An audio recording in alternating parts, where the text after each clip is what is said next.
Now to an exclusive story that goes beneath the seemingly skin-deep world of beauty pageants.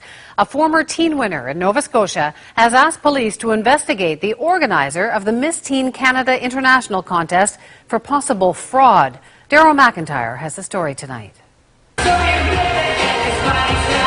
If you think beauty pageants are a throwback to another time, think again. A 21st century version is alive and well.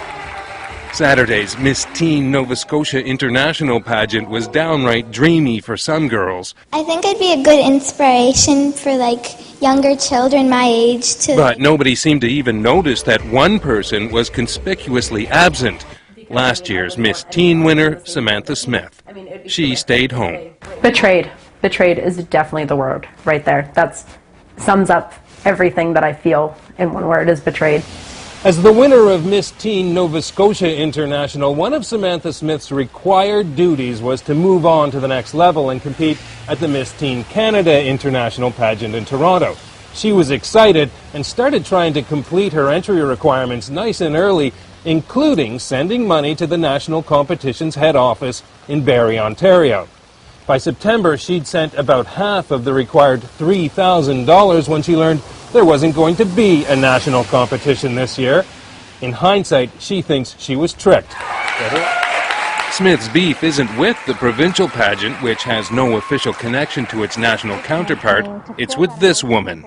I'm Sylvia Stark. Miss Canada International's president, Sylvia Stark.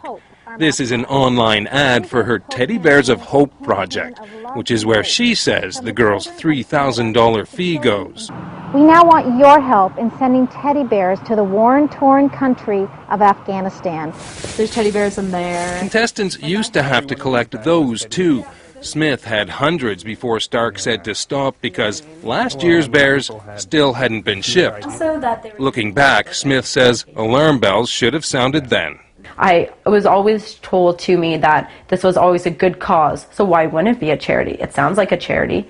In fact, it isn't. It's just one of Stark's companies. Throughout the 90s, similar allegations of shady dealing dogged Sylvia Stark in the headlines and in the courts.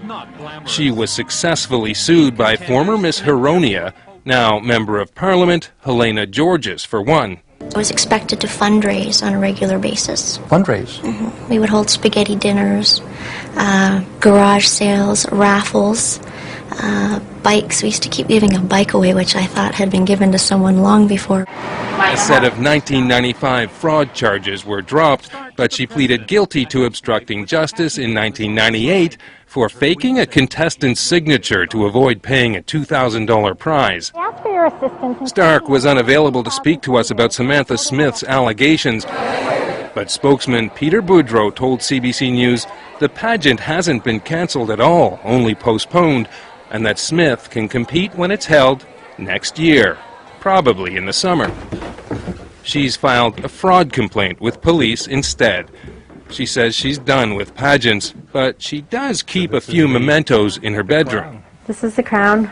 I made the crown box, actually. Smith doesn't regret entering the provincial pageant, but she hopes other girls will be more careful who they deal with on their road to stardom. Daryl McIntyre, CBC News, Windsor.